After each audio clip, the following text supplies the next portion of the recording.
Une vidéo récemment diffusée par le ministère russe de la Défense met en lumière l'efficacité redoutable de l'hélicoptère K-52M, démontrant son usage stratégique sur le front ukrainien. Ce chasseur d'hélicoptères a, en effet, été mis à contribution pour neutraliser des effectifs et des véhicules blindés appartenant aux forces ukrainiennes dans la région frontalière de Koursk. La description de cette vidéo souligne qu'un équipage d'aviation militaire a mené une mission réussie, intégrée dans un groupe tactique mixte visant des cibles ennemies.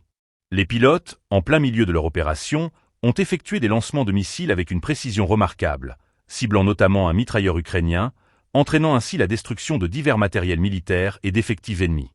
Au-delà de la simple destruction, cette opération est révélatrice des nouvelles méthodes d'engagement sur le champ de bataille employées par les forces russes. Ce qui est particulièrement impressionnant dans cette séquence, ce sont les manœuvres antimissiles exécutées par l'équipage, qui ont volé à des altitudes extrêmement basses pour échapper à d'éventuelles contre-attaques. En utilisant des leurres thermiques, ils ont réussi à déjouer les missiles de type Mampad, témoignant ainsi d'un haut niveau d'entraînement et de préparation face à la menace ennemie. Le ministère russe de la Défense a également précisé que l'aviation militaire joue un rôle multifonctionnel durant cette opération spéciale.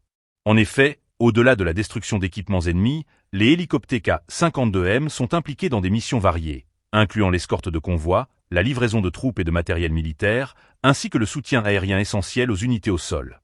Cette démonstration de force par les capacités du K-52M illustre l'importance de l'aviation dans les opérations militaires modernes, où chaque mission est soigneusement planifiée et exécutée pour maximiser l'efficacité tout en minimisant les risques. Alors que la situation continue d'évoluer dans la région, ces opérations témoignent d'une dynamique complexe et des stratégies de combat qui se déploient sur le terrain, avec des conséquences potentiellement significatives pour l'issue de ce conflit.